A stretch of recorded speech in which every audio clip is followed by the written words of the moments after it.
Welcome to Political Paradigm. I am Terry Ikumi. My guest today is a lawyer, a philanthropist, and a businessman who has ventured into politics and is now the presidential candidate of the Social Democratic Party. He is Prince Adewale Adebayo. Welcome to Political Paradigm. It's a pleasure, Terry. Good to be here.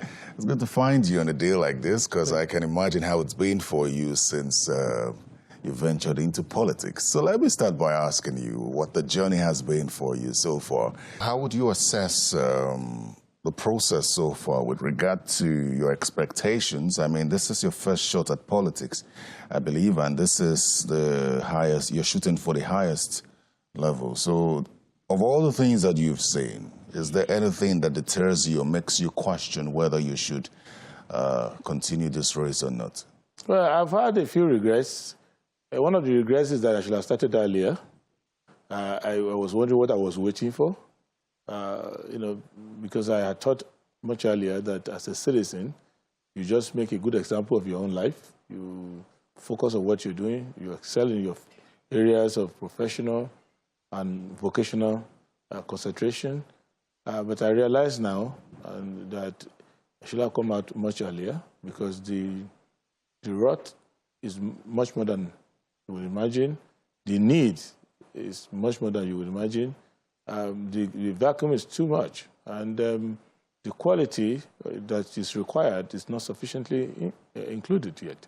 So my message, if anyone asks me, and I've told my children, I have a son who is 17 years old, and I tell him, you have just about 5 more years before you become serious with politics, and 10 more years at 27 before you make up your mind whether you want to be in public service or not.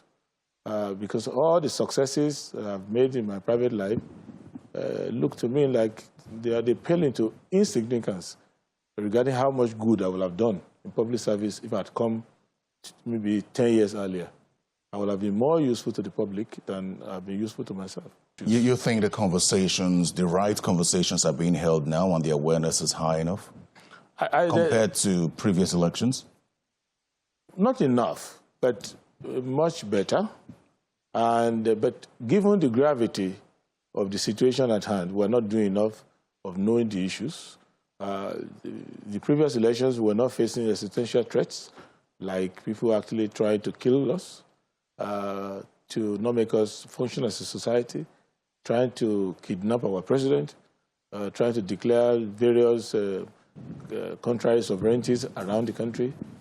Poverty was not this debilitating, and our other vitals that will show whether we are a healthy society or not in terms of social, economic, political, even religious, and other aspects are not this dire.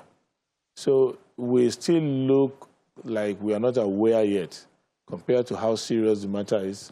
Because when you know this, or I know this, when you have interrogation, people ask you questions, you see like, it's like someone who is supposed to be thinking of a heart bypass, but who is asking you cosmetic questions like whether you're having a good haircut or not.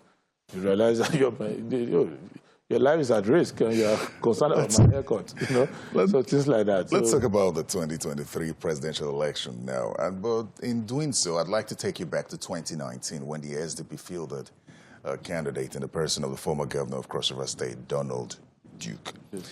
Now, at that election, he scored just over 34,000 votes. And there are concerns as to what lessons your party and indeed yourself as a new person in politics now and presidential candidate of your party learned from 2019 that will make your party perform better in 2023. Well, I think from listening to members of the party, the leaders of the party, and the actors involved, they appear to have learned all the lessons that they needed to learn. Because there are 3 lessons to learn. One was that we have to be very careful about letting your presidential ticket to be led by someone who doesn't belong in your party, who just had a problem somewhere and ran into the party, and you let them have the candidature. I know some other political parties are making the same mistake now, but SDP is not making that mistake. So we learned that lesson. Second lesson is that you should conduct your convention in a manner in which you don't end up with an internal fight. Because what happened immediately after the 2019 election was that somebody went to court. And because someone went to court, the candidate could not do what I'm doing now, which is going around presenting himself as the presidential candidate of the party, doing all the necessary interaction, campaign. They were bogged down with litigation, which went all the way to the Supreme Court of Nigeria. So then the third issue is that you should not demoralize your membership with such, because people who came and voted for the candidate at that time got extremely demoralized when another candidate went to court and the matter was dragging. So essentially the party was demobilized. Members of the political party, of our political party, lost hope that they will ever be able to campaign or be active. So many of them started making individual decisions. So that's why you see that even the candidate got less votes in all the 36 states than the number of our members in some large local governments. So that's what happened. So essentially, by scoring an own goal, if we were to use the metaphor in football, or on first error, if you like tennis more, we now ended up edging ourselves out of the contest. This time, you can see that we're extremely different. We're traveling in a different direction now. And when I came and saw the party and saw the direction the party is going, I saw that the national chairman now is 53 years old. He's a youth. About 90% of the state chairmen are young people. About 9 of our 36 chairmen are actually EndSARS veterans, these young people of the EndSARS movement. And so I saw that the party is going back to its roots, and the ideology is changing, the commitment is changing, and you will see that the party, if you can go and look at the evaluation in our national convention, we have the most peaceful, most beautiful, and the largest number of delegates showing up, and we have no incident or anything that could suggest that we have any bad habits. Well, so those are the things which made me... You mentioned the EndSARS protest, yes. And I'm tempted to ask you, were you part of the EndSARS protest? Well, yes, I think so. If you ask the EndSARS people, because now it's become... How involved were you? What role did you play? Well, I played the role... My role was advisory, my role was supportive, and you can ask the EndSARS people themselves, they will tell you that. And I was more on the side of let us limit the complaint to something measurable, something concrete, something that can lead to reform that you can ask for, especially police reform, law and order reform, and justice reform, and that we should be civil about it. We should take appropriate legal actions. And you will see that everyone is calling them now, but you will see that many of the notable EndSARS people who are actually in it, who went to the tribunal, people who were present at the toll gate, people who went to the tribunal to go and testify, they are now in the SDP. So you can always investigate that. Of course, there is a larger solidarity component of the EndSARS movement, but the core activists who are inside it, they are in the SDP now. How important was the EndSARS protest to you as a person with regards to national, the changes that were being demanded at the time? How important was that protest to you? It was important to me in the sense that, number one, that protest was misunderstood. It was not an anti-government protest. In fact, it's the kind of protest that even the police would be very happy to be part of, because for 3 reasons. Number one, it implicated the welfare of the police. It implicated the image of the police with respect to the fact that the things complained about could only be limited to pockets of policemen. And the police lost nothing if those were disciplined, and it would even enhance the image of the police. it also gave the government an opportunity to have concerned youths instead of distracted youths. Youth who thought that the country was hopeless, youth who thought that the best thing you could do, the highest investment you could make in yourself is to go through any airport or bridges anywhere and get out of the country. So to have such people, so I thought that, I assumed that the government would seize the opportunity, but I was surprised that maybe the security report written or other information given to the president became negative. So that made me to think that we don't really have a good government at all. We don't have a government at all, because if you have citizens coming out, conducting themselves in a peaceful manner, letting you know they have concerns about certain specifics in your government, you would, and many of the things they were complaining about was not even against the government of the day. They were systemic complaints, and it wasn't against the federal government. It was against different levels of government. And you would notice that even many state governors were more culpable than the federal government. So there was no reason for the federal government to clamp down and to be that negative about it. So it made me to think that protesting is not enough, and that even the young people now, and I'm talking to them, I've brought many of them running for offices, governorship, senates, and all of that, that we probably have to be our own government now. All right, great. You know, in talking about the 2023 presidential election, political parties do their permutations and try to weigh what areas or regions that they could possibly win. And as they say, charity needs to begin from home. You're from the Southwest, and many would wonder what chance you stand in the Southwest against someone like Bola Tinubu, the APC presidential candidate, who's a political heavyweight, as they like to call him. What chance do you think you stand against someone like that? Well, this is in the SDP, we regionalize to the poor. So anywhere you find poor people who lack water, who lack electricity, who lack housing, who lack basic education, we stand a good chance, because we are coming to represent them. And these people react more to hunger, react to insecurity, more than they react to the state of origin of the person. And so that's the approach we are using. Maybe that's the difference we are making. So we don't have, our strongholds are not regionalized according to ethnicity. It's not about religion. It's about, we're looking at pockets of people who have been left behind, and you will find them in different parts of the country. In Lagos State, for example, we know the urban poor. We know where they are. We know that there are more than those people that, when you ask these other people who have been in charge of government for 20-something years to show their achievements, they will talk of bridges and things that they built and things like that, and they've left a lot of people behind.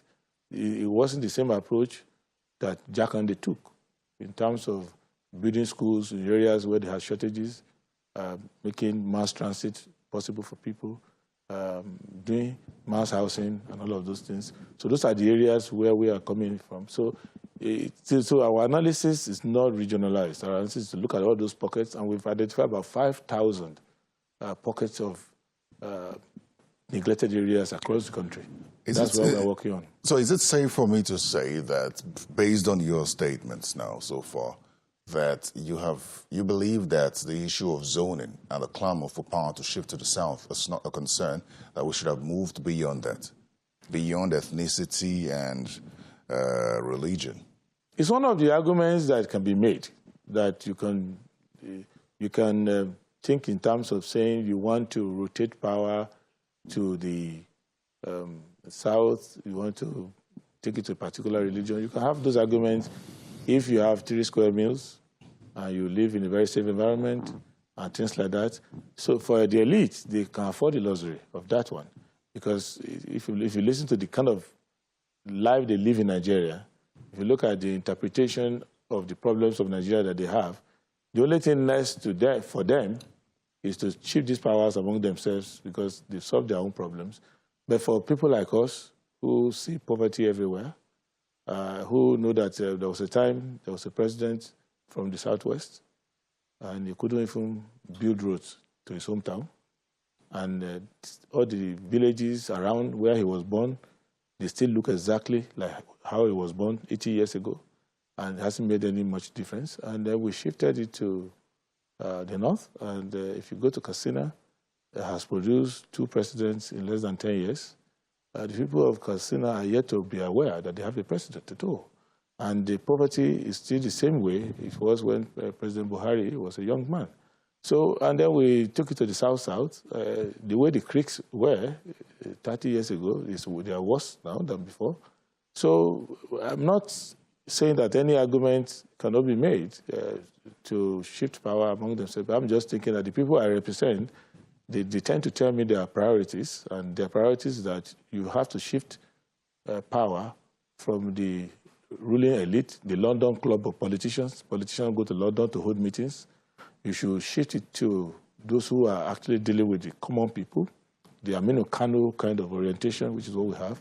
People who would go to the State House and remember that they are representing people who are looking for water to drink and things like that. So if we shift that power to that and we allow us to do 4 or 8 years of people-oriented programs, and then you come back and ask whether people will still be talking about religion and zoning and all of that at that time. But please allow us to keep the children in school, allow us to provide adequate security to farmers, to everyone traveling across the country and dwelling where they are. Allow us to stop corruption so that we can invest in food, water, electricity, housing, public health, and all those areas.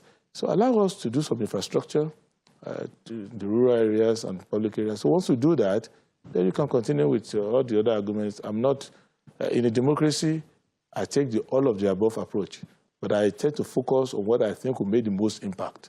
My belief is that if you shift the presidency from one place to the other, you could go from one irresponsible government to another, but you have achieved that zoning still. You can go from one corrupt government to another, even though you have achieved the zoning still. You can go from one incompetent administration to another, even though you have achieved zoning since. But I thought that if you shift from this wasteful system, an elitist system, to a people-oriented government, where you create jobs, you expand the scope. For example, you build 360 unity schools, so nobody is going to ask you your state of origin anymore, because there will be enough classrooms for everybody. So if you do that, then you can now ask whether, for example, in Switzerland, they do rotation, but the government is efficient already. So the rotation doesn't mean anything to anyone. So the constitution of Switzerland, they rotate their presidency to the different languages and ethnicities that they have.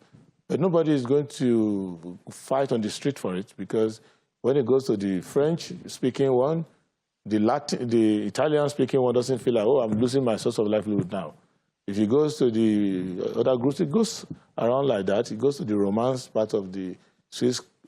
Every 2 years, you change their presidency, but the government runs effectively. So that's a system I think that we in the Social Democratic Party think is going to work.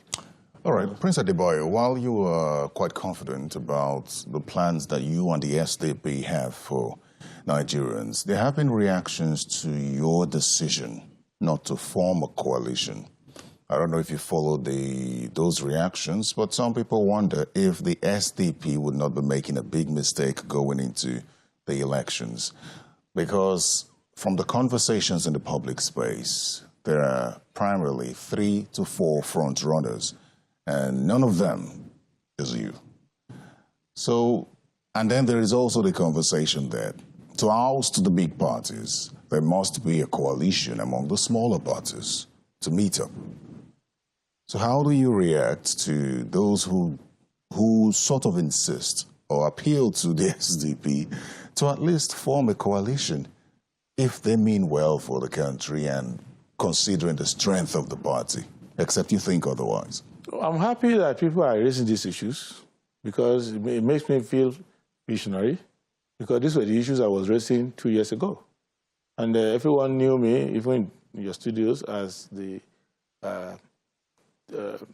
third force aspirant at that time. For about a year, I was going around the name of the third force. And these political parties that you're mentioning, 14 of them that we consider to be on the left. There are 18 political parties. The two big ones, we think that they've missed their way, and we wish them luck when they get out of power. There are other two who kind of are aligned with them. They tend to follow them like the moon follows the earth. So there were 14 political parties, and as a group, we've been talking. So there is no one in these political parties who doesn't know me. I've hosted them in my country home. I've hosted them in Abuja. I've hosted them in Lagos. So I've been doing all of this, visiting, going to all of them.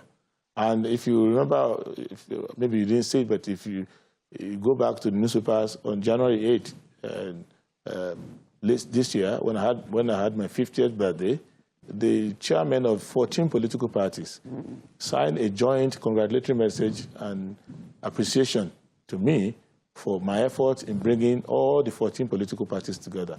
So I've been doing that. And my aim at that time was that we will form a mega party, all of us together. And so many of the people you find now who are presidential candidates, who are chairmen of parties, were in that movement. Now, not only did we do that, we also came together and said, let's start to experiment ideological convergence. And we formed what was called the shadow cabinet. And I've come to your studio many times to be questioned about why are you political party forming the shadow cabinet. So I've paid my dues when it comes to the issue of political coalition, merger, alliance. I've paid a lot of price for that. Now, what I don't believe in is escorting the wrong people to power. And I've said to the coalition parties, as I used to call them, the independent parties now, that you need to give a Nigerian the alternative. Don't make the mistake of allowing the establishment, the people I call the London Club of politicians, who go to hold meetings in London, don't let them spread themselves around because they're going to do so during election time. When election time comes, they will start losing their primaries, they will start weighing their chances and start to go to your parties. And then one of them will find a way to enter into your party, and you will be pursuing a dead end in the sense that the ideological purity, the ideological platform that you want to push forward to the Nigerian people will not be there. And you'll be riding on the personality of those people, just like the APC ran on the personality of Buhari, which was obtuse. Nobody knew what that meant. But they were able to raise a lot of noise around that Buhari name and say Buhari, say Buhari. And people were saying Buhari didn't know what it was. They say Buhari to what?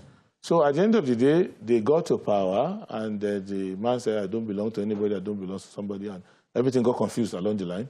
And then people started peeling away little by little. So I said, learn a lesson from that, build an ideological movement. So the Social Democratic Party, even as of yesterday, I was still talking to ADC, I was talking to ABGA, I was talking to a few of the political parties to say, we need to come together.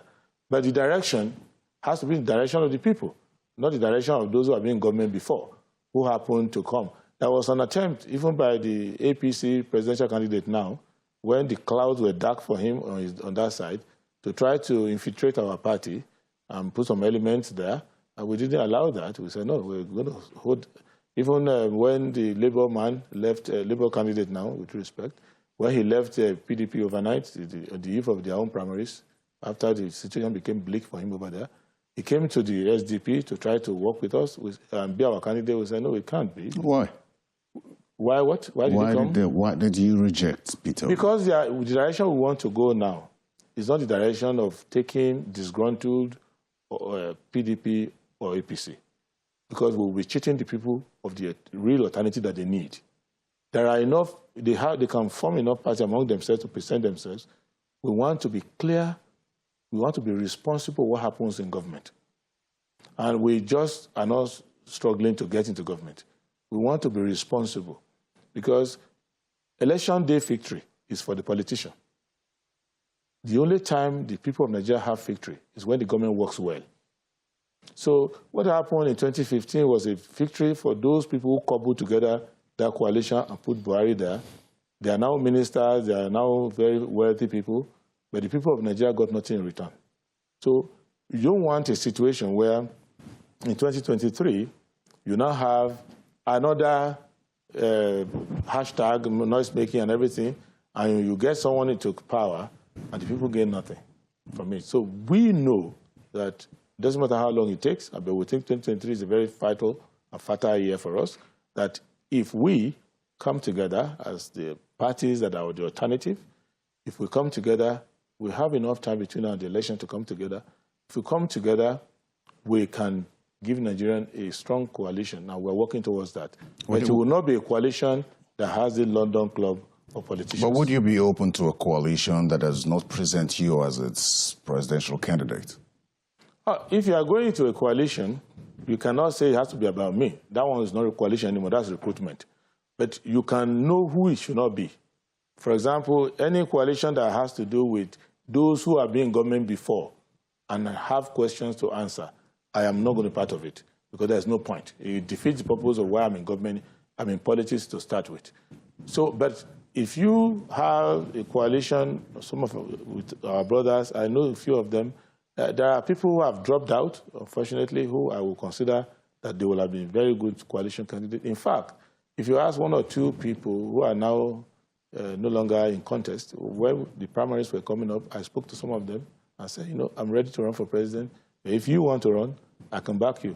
So why don't you make effort and get yourself together? Don't worry about whether you have resources or not. I don't have much either myself, but I can support you. There was a particular person, I don't want to embarrass him now, I called him 3 times to my house, and I said to me, you are a good person. Why do you have to escort people to power all the time? I can actually make you president. Let's work together. But you need courage also. So it's not everybody who feels that this time is their time. So I think this is our time. But don't expect us. You know, people believe, and let me tell you something, Terry, people believe that if they throw a lot of money out there and do razzmatazz, they can frighten people. But I am dealing with people every day. I go to places, they've not even heard of these people at all. So these people think that they are almost there. On election day, a lot of handkerchiefs will be very wet. But that's the thing about Nigerian elections. It is still money-driven. And beyond the vote-buying concerns that you also just mentioned, there are other things that you need to pay money for. You understand what I mean as far as elections are concerned. How do you intend to get the funding? I know you had talked about, the last time we spoke, you said someone had offered to, was it give you 500 million and you said no to it? How do you intend to fund your campaign? First, there are 2 ways. Don't do a lot of expensive things. Many of them are just to make election contractors wealthy. They don't mean anything. So, because you could have too much spending. Number 2, there's a law that limits spending. That limits spending for an election. And if you want to be a good president, you have to get used to obeying laws. These laws are not passed for nothing. If you don't agree with the law, you can shout. But the law has been passed. There's a limit to how much you can spend for presidential election, so you must keep to that. Otherwise, if you break that law, you break all other laws when you get into power. Thirdly, if you embrace volunteerism, you can do a lot of things you don't pay for.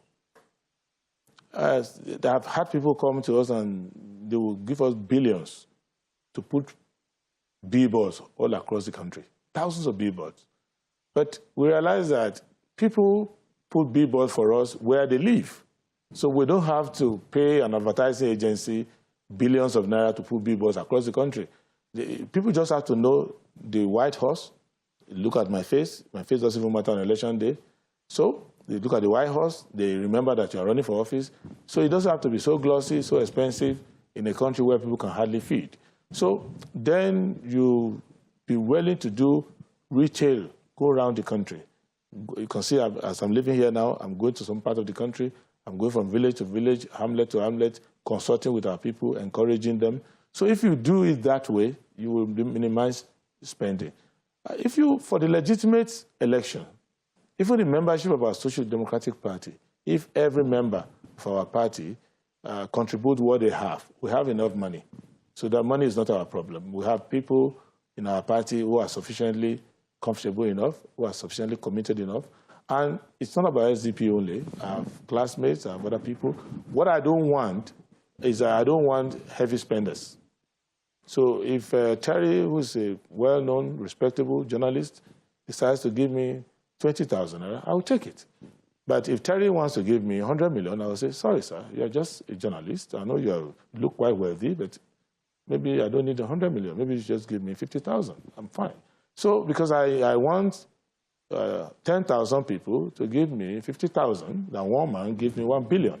So because I don't want to get to Eagle Square and I'm owing so many heavy spenders and I have to be shouting, I don't belong to somebody, I don't belong to somebody. So I want to, right now, make it clear to everyone that you are allowed to make contribution to our campaign, but we don't want a government that is bogged down by people who feel entitled to give us trade minister. So our trade policy is now under the control of one person or cabal who want to give us finance minister. Then we cannot account for people's money anymore. Who want to? So when I see my ministers, half of them I've never seen them before. The majority of them I don't like them, but because I'm obligated to somebody who gave me a plane and I'm using his plane to fly all over the country. Now he can use his left foot to bust the door into the villa and say, I've come for my, if you notice when they talk about themselves, when things go sour, they were talking about, I made him, I contributed this much without me, so it's my turn, he has to give it to me now. So things like that, those things have implication. And those things also have implication for the security of the country. Because when people invest heavily in a government and they feel like they are badly served, they are the part of the people who sponsor insurgency, who give problems to the government. So you want to, from the beginning, say, the duty you owe me as a citizen is your vote. Next to that, you owe me some volunteerism. So if you want to talk to people in your neighborhood, you want to do posters for me, you will see in some of my posters, the name is spelled wrongly or whatever. I appreciate that the person who went and made the posters is just making an effort. In some posters, I don't even look like how I should look, but I'm grateful because if a man who is a welder or a vulcanizer goes to print 2,000 posters for me, he's made a lot of contribution. So those are the things which I think we want to do. And the millions they pay to their agents in the polling unit, we don't have to pay that. Most of our agents are, for example, in the Social Democratic Party, to be our party agent, you have to be a graduate. You have to have a job. So nobody can give you 5,000, 10,000. Those are the things we are working on. So that way, we don't have to give money. So if a person is a police officer who's on off duty, who is a lawyer, who is a journalist, who is a farmer, he wants to be a party agent. Nobody is going to say, I'll give you 20,000. Look the other way. The person doesn't need 20,000. Those are the things we're trying to do that will give us fair representation. Fair enough. I find that you're quite active on social media. Yes. Is it for a reason? I ask this because I'd like to get your reaction to those who say that the social media population will not vote in 2023, just as in previous elections. Do you agree? No, I think they will vote more this time, but the social media people will not constitute the majority, not because they are not good people, but because that's how the nature is, of our society is. Internet penetration hasn't gone too far, deep down to where people are. And where they have internet, not many people have the money to subscribe to data, which is competing with food, competing with housing and all of that. And not everybody who has access to social media wants to express their politics through social media. There is also the bandwagon effect in social media. Anything you hashtag, people just catch fun with it. But when election comes, they tend to be a little more sober, a little more responsible in their choices, and they tend to look at the local circumstances of where they are. So it's, I think that it will be wise politics to not draw conclusions from social media, but I am active on social media to try to elevate the discourse, to try to put content into it so that it's not about abusing people or things like that. I try to let people reflect, and I also use it to gauge what I think people's understanding of the problems is, and then to try to tailor my message to make it, for example, you can see it, I speak in the long form. And when I got to social media, I learned that the attention span is like 30 seconds because I'm competing with a cat in Australia, So There's a video of a cat in Australia, and I'm trying to talk to you about Boko Haram. I have 30 minutes, 30 seconds. The guy who's talking about his cat has 30 seconds too. So we need to make the message cryptic and directed. So that's basically what I've learned. Okay, so let's talk about some issues now. It's really difficult to ask questions about the electricity sector, basically because Nigerians would find it really difficult to believe any aspirant who comes, any candidate now, who wants to ride on the situation to promise that they will fix the sector. But then let me twist to that question and ask you how long you think it will take to fix the power problem in this country and how it will be done. Okay. I think people tend to believe me when I tell them what I think is the matter with electricity. Because in 2001, I attended the National Council on Power and under President Obasanjo, and I attended as a volunteer. And I told the minister, two ministers at that time, Agagu of blessed memory, and now Danjuma Goje was Minister of State. Dr. Makoju was the MD of NEPA, and I think at that time, Dr. Kerendu was Permanent Secretary. He's still alive now, thankfully. Professor Edet Atai Kerendu. You can question them. I told them that the approach that the Obasanjo administration was taking to power was a wrong approach because it was integrated power. And that is for a country with low technology, we're purchasing most of what we need for it. It's not good for us. That we should have a system in clusters. And that approach, I've demonstrated it in my life. If you just go on social media, you'll see a lot of young people whom I have trained in the area of green technology and natural use of power. I took my own law firm out of National Grid 15 years ago. We've never looked back. Where I have premises, they run on green technology. I generate for myself about 1.4, 1.5 megawatt of electricity, and I'm not the government. And for the next 40 years, I can only be sympathizing with Nigerians, not with myself, when it comes to power.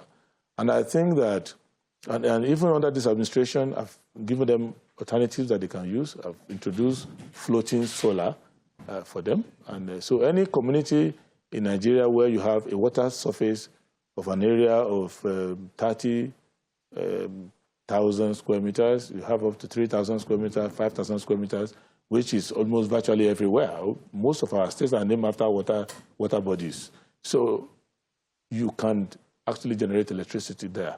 And at that time, I was particularly concerned that Obasanjo administration, above all other administration, before and after, invested heavily in what was called rural electrification. But it was a wrong-headed approach to it. And I told them at that time, Olusegun Shomolu, I think, was then in NEPA, and Lee Elimoke was presidential advisor on power, that you don't do rural electrification by wiring. Look at what India has done. Look at what China did many years ago. When you want to do rural electrification, you do it through solar. And solar technology is so simple, it's not that complicated, the Nigerians are so smart, they can understand it. Well, it's expensive.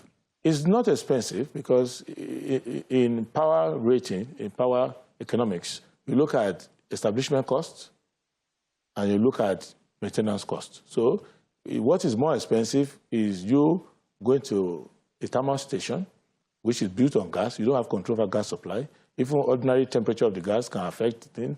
The scruffing or under-scruffing of the gas can affect it.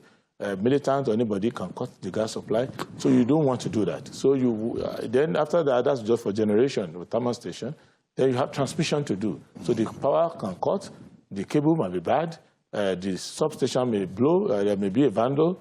And then when you do distribution, the transformer may be overloaded, may have manufacturer's defect. But and at the end of the day, the power is so expensive that the person whom you want to give it to cannot afford it. So for a typical household, they want to watch television because they like Terry, they want to see Terry on channels, they want to watch football, they want to iron their clothes when they're going to school, they want to do some basic cooking and lighting at night. They don't use more than 7 kVA, average family.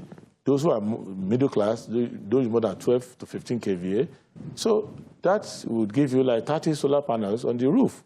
So you don't have to maintain it. You don't have to do anything. You will see that in my hometown. If you go across, send the reporter to Ondo, you will see in my neighborhoods, and I'm doing across my hometown, I'm turning all the street lights to solar. So in my hometown, in about 2 years from now, we will eliminate darkness for the next 40 years. So it's doable. So that's what I'm saying. So these are the areas in which I will solve the problem. So in coastal states like Lagos, Ogun, all the way down to Cross River, they have maritime assets on which you can just put floating solar and you generate the electricity. Then, so you know, this integrated power supply is bad. I know that we've invested money on our dams, on our hydros, Kainji, Chiroro, and all of the rest of it. Those ones should be used to service industries that are located in those areas. But the rest, we should try to do clusters of power. But in areas like down south, where you have proximity to gas, like Anambra, Abia, Rivers, Delta, all those places like Omotosho Power Plant, Omoku Power Plant, or Aloji Power Plant, all those ones, you can do thermal stations there because the gas is not traveling more than 10, 20 kilometers. So you can manage it, but you should localize the distribution so that then if you want to create a strategic reserve for power, that's where you can do the integrated one. That strategic power, you can do it so that if there's a catastrophic effect somewhere, I don't know what can happen. Maybe there's a typhoon and the solar panels are all thrown away, or there is serious insecurity in some areas. You can give them emergency power from the national integrated power supply. But it cannot be what will be using 24/7, 365. It doesn't work. So with this plan that I have, I should be able to give you power. Given the lead time, I should be able to give you power in 48 months. Without 48 months? Yes, because my typical, the one I've done for myself, which can be done simultaneously by anyone, usually takes me 18 months. But because government is involved, because this one, it's my money, it's my technology, I know how to do it. But for government, I may have to go to a National Assembly, go here, go there. So I added time to it. In 48 months, people in Nigeria will forget about anything called darkness. Would you be interested in cutting down the cost of governance, and how would you go about it? The cost of governance in Nigeria is not the problem. The cost of corruption is the problem. Because the government is not doing enough. So there are lots of activities that are supposed to be done by government that the government is not doing. So it's not the cost of government. It's the cost of corruption, the name of the government. So if I cut down on corruption completely, I will even expand the government more. We don't have, for example, enough civil servants. We don't have enough civil servants. Many parts of Nigeria have ungoverned spaces. You don't have enough policemen. You don't have enough public health workers. You don't have enough teachers. You don't have enough of town planners. You don't have enough of sanitation officers. We don't have enough of even people dealing with people who have serious health challenges. Like if you are looking for a therapist for someone who has a stroke, you don't have enough of those. If you're looking for therapists for children with disability, you don't have enough. You don't have enough of people for guidance and counseling. We don't have enough people in psychiatric health and all those areas. So you cannot say the cost of government is too high. It's that the money is plainly stolen. So if you can stop that, stop 80% of your crude from being stolen, if you stop, if you create more accountability so that the internally generated revenue is not being stolen, you can invest this money, you can employ people. We need to have things like public transportation, for example. We don't have enough bus drivers in any city in this country. Those are the things that are symbols of civilization. You can have solar-powered buses all over Lagos, Port Harcourt, Kano. Tell me your hometown, I'm going to add it to it. So everywhere. So if you have it in all those cities, then you have bus drivers, you have bus conductors, you have maintenance people, you have yards everywhere. So all these things are supposed to be initiated by the government, and as they become more commercially viable, you see them to the private sector and take new areas. All right, let's go to an area where I know you have experience, and that's the legal area. As a lawyer, with your experience, I'm sure you've observed the justice system, and I'd like to know from you, what you think is the problem with our justice system, especially with regards to speedy dispensation of justice and how it can be addressed? To be honest, because truth is the foundation of justice. Nigeria has no justice system. Nigeria has a legal system. The profession is constrained to the point where we can only do legal process. Whether it leads to justice or not, I think we've stopped caring for a long time now. So if we want to have a conversation around justice, we have to admit that Nigeria has no justice system. I'm ashamed saying it as a lawyer. I've earned most of my income in life as a lawyer. I joined the legal sector at the age of 18, and I'm 50 years old now. You will see that I've spent 32 years in the field of law. And with 32 years in the field of law, I've occasionally run into justice. Justice happens occasionally. But most of what we do is just a legal system, where whether you get justice or not, you've reached the Supreme Court. That's the end of the journey. Take the rest to God. And I'm saying this with every sense of responsibility. It's not that we don't have good lawyers. It's just that the system is not set up for justice. And the way you set the system for justice, you have to have 5 pillars of justice. Number 1, the laws must be simple and clear. Most Nigerians find laws still very difficult to understand. Second, the law must apply to everybody, irrespective of their status. So that if you took the land of a poor man and you are the richest man in town, he doesn't worry. He knows that the law will deal with you summarily. 3, we must do justice in time. I have cases that I'm doing now that the event occurred when I was in primary school. The first case that I did as a lawyer, I was 5 years old when the case came up. When the wrong was done, I was 5 years old. And I grew up to become a lawyer, and I did the case, and I didn't finish the case. I left it for another lawyer to continue. So that is not good enough. I have clients that are 90 years old, and they've been having cases in court for 30 years. And they are dying off. We go to court all the time to amend our pleadings by telling the court that the one party or the other has died. Not that they died suddenly. They died 15 years after the case has been won. That is not justice. The 4th component of justice that we need to deal with, which we're not dealing with too much, is that people don't have equal access to the courts. So the political elite have taken all the powers. So if you lent your money or you left your money in the bank and you are cheated, you can be in court for 20 years.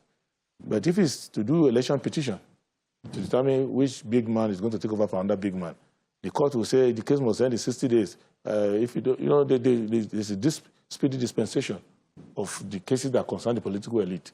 But when it concerns other people, it doesn't go that way. People can be charged with a criminal offense, even misdemeanor. They can be forgotten in the prisons for so long. And the last part is that the system is caving in on itself. For example, you will remember that even the Chief Justice of Nigeria, Walter Onoge, when he had his own first encounter with the law, because all his life he's been a lawyer, he's been a judge, and then Court of Appeal judge, Justice, Supreme Court Justice, then Chief Justice of Nigeria. But the first time that he was on the other side of the law, he complained that he didn't get justice. So if the Chief Justice of Nigeria, who has been dispensing justice and telling everybody the system is okay, manage it like that, the first time he was on the other side of the justice system, he complained that he didn't get justice, and he complained openly. And you will notice that recently, Supreme Court justices, when their entitlement was denied them, they all protested, and they had to get the Chief Justice to retire. But every day they do cases of people who go to court and say, I'm not paid, my salary is not paid, and those cases last forever. So what we would do is to acknowledge this thing, not to indict anyone, but to know that we will bring about justice reform. And I believe that it's good for us because from my experience as an investment lawyer, I've gone all over the world, one of the core components that investors look at is whether the country has a good justice system. And many investments that I will have brought to Nigeria and some parts of Africa have failed because nobody will invest in a system where if anything goes wrong, you spend 19 years. When you have taken a 3-year loan and the case is in court for 19 years, nobody wants to commit that kind of economic suicide. So the Nigeria's GDP can actually triple just by having a good legal system. In the past, I think around 2004, 2003, 2004, a friend of mine became the Attorney General of Nigeria. And I went to him and I spoke to him. I said, look, I can help you.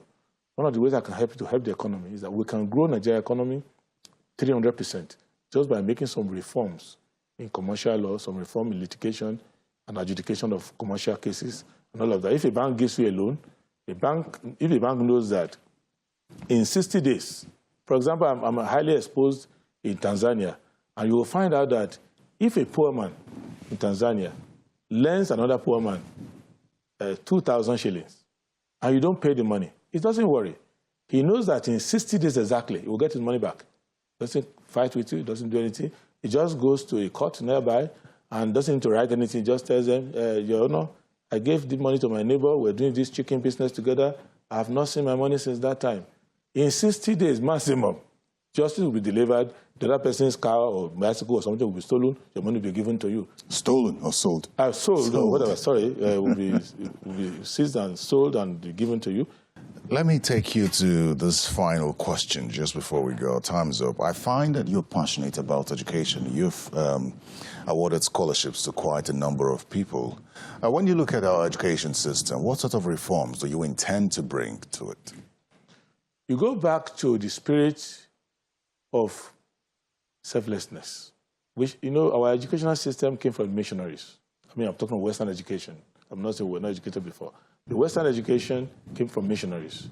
And so people like that, people like Mary Slessor, Guy Gajilo, Mary Una, Crowder, Father Shanahan, many people, Baike, all those people went around Nigeria, the Nigerian communities, training people. They were doing it selflessly. And when the governments of the First Republic came, they were setting up quality schools selflessly. So there are 4 reforms I'm going to make in our educational system. 1, let us just openly declare free and qualitative education for all Nigerians. At all levels? All levels, because we can afford it. You may not be able to afford 3 aircraft in the presidential fleet, but you can afford free education to all Nigerians. Because the cost of education in Nigerians is not expensive. Because it's just the cost of the teacher and the cost of facilities. It's not that expensive. Second, you ensure that public schools is the ultimate quality school. Don't ban private schools, but make sure that public schools are better. Up till now, I can say it's changing, but it is still more sensible and more likely to get quality if there's no ASU strike for you to go to the first established university, federal universities, the earlier ones, than to go to a private university somewhere, even up to now. So we would expand and put more quality in those ones to say that even though I can't stop you from having a private school, you will find that nobody's coming because they prefer public school. And a component of that is that every public servant, every person who is in public service, their children must go to public schools. It's compulsory. If the school is shut, all of us are shut down. That's it. Thirdly, you must make living standards for teachers to be top-notch. In which case, if you are a teacher, automatically you have housing, you have transportation, you have medical care, you have scholarship for your children. It's guaranteed.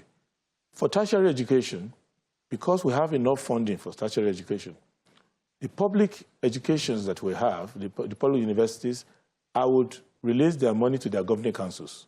I would take all the education trust fund, everything has to be education money from the Ministry of Education. The Ministry of Education should do research only, research and advice, not spending money, giving money to business to contractors. No. If you set up a governing council, just let them take care of themselves from the post-chancellor down. They will manage their budget. What the government can do is to start to be their champion, attract investment to them, give them R&D to do, and give them the contract to do it. So if I am doing a road around the university area, I can award the contract to the department, okay, of things like that to help. And lastly, because this is very, very important, you have to ensure that the educational standard is invested in so that you keep that going on, because Nigeria makes more money from education than it makes from oil or any field. Prince Adewale Adebayo, thank you very much for coming to Political Paradigm. It's a pleasure. Thank you for the opportunity. And good luck with your ambition. Thank you. God bless Nigeria. God bless Nigeria indeed. Well, that's Political Paradigm. Very big thank you for finding time to tune in. Remember that you can catch this and other episodes by searching for Political Paradigm on YouTube or go to channelstv.com. I'm Terry Ikumi. Goodbye.